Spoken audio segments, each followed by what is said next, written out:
Assalamu alaikum wa rahmatullahi ta'ala wa barakatuh. Dans cet épisode, nous allons répondre à une question très souvent revient.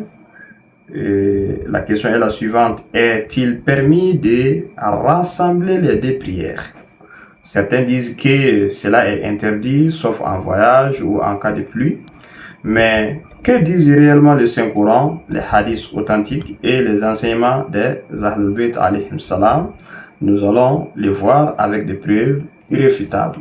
Bienvenue dans votre série Comprendre l'islam authentique.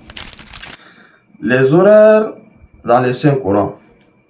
Surat al-Isra, Surat 17, verset 78. Allah subhanahu wa ta'ala dit: accomplis la prière depuis le déclin du soleil jusqu'à l'obscurissement de la nuit, c'est-à-dire accomplis la lecture de l'aube. Ce verset mentionne trois périodes principales, à savoir 1. Du déclin du soleil, c'est-à-dire en arabe Zuhur et Asr. Deuxième période, jusqu'à l'obscurcissement, cela veut dire Maghrib et Isha. Troisième période, la période de l'aube, cela veut dire Al-Fajr. Cela montre que les prières peuvent être regroupées en trois moments. Si vous partez dans la sourate Hud, sourate 11, verset 114, Allah subhanahu wa ta'ala dit: et accomplit la prière aux deux extrémités du jour et à certaines heures de la nuit. Indique aussi trois plages horaires, plutôt que 5 strictement séparés. Conclusion coranique: le Saint-Coran n'interdit pas explicitement les regroupements, au contraire. Il laisse une latitude pour prier des prières consécutives dans un même temps prescrit. Alors, que disent les hadiths du prophète? Qu'est-ce que les prophètes avaient dit concernant l'accumulation de deux prières? Il y a un hadith où il y a plusieurs hadiths rapportés dans les sources sunnites comme Sahih Muslim, livre de la prière, hadith numéro 705. Ibn Abbas rapporte: les messagers d'Allah sallallahu alayhi wa alihi a réuni la prière de Zuhur avec celle de l'Asr et le Maghrib avec l'Isha à Médine sans perdre ni pluie. Ibn Abbas ajoute encore: il ne voulait pas imposer des gênes à sa communauté. Sunan al-Tirmizi, hadith numéro 197, le prophète sallallahu alayhi wa alihi a regroupé des prières pour éviter la difficulté à sa communauté. Fin de citation.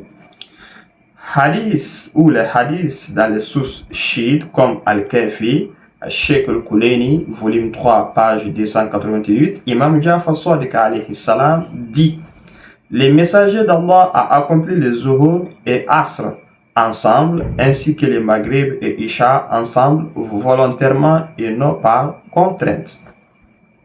Donc, quelle est la position des Ahlul Bayt alayhim salam dans tout cela? La logique des imams est très claire, ou sont très clairs. Les Ahlul Bayt alayhim salam enseignent que le regroupement de prières est une facilité, cela veut dire rukhsa en arabe, offerte par Allah, valide en tout temps si nécessaire, sans que ce soit une habitude constante sans raison. Les paroles de l'imam Al-Baqir alayhi salam dit: il n'y a aucun problème à réunir les deux prières tant que cela est dans le temps prescrit par Allah. Donc, nous pouvons dire, répondre à ceux qui sont contre le rassemblement de deux prières que c'est seulement pour ceux qui disent que c'est seulement les voyages ou la pluie. Les hadiths montrent que le prophète sallallahu alayhi wa alayhi l'a fait à Médine sans voyage ni pluie, dans Sahih Muslim, dans leur livre. Objection. La deuxième objection est que cela supprime une prière.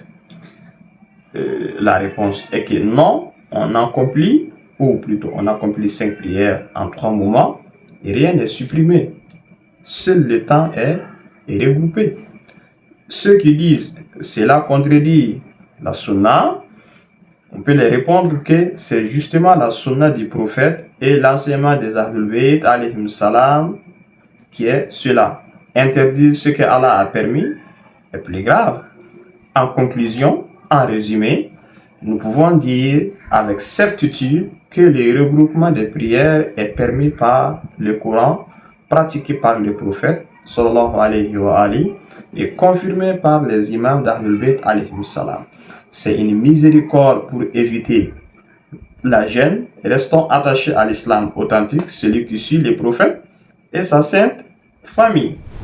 Pour conclure tout cela, certains pensent que avoir le temps de prier les 5 prières, peut-être que vous n'êtes pas plus connaisseur que Allah subhanahu wa ta'ala. Il y aura des travaux comme dans la médecine, comme dans l'armée, comme dans d'autres professions, et ils n'ont pas ce temps-là de prier les zuhur, les asr, les maghrib, les isha séparément. Donc vous avez la possibilité de réunir les zuhur à asr, mais on ne peut pas rassembler les asr à maghrib, c'est impossible. On ne peut pas regrouper isha au fajr parce que ce n'est pas le même temps.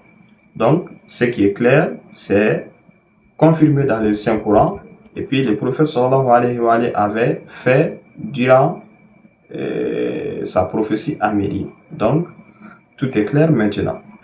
Abonnez-vous, partagez, et si vous avez des questions ou des suggestions, vous pouvez écrire sur notre page. Wassalamu alaikum wa rahmatullahi ta'ala wa barakatuh.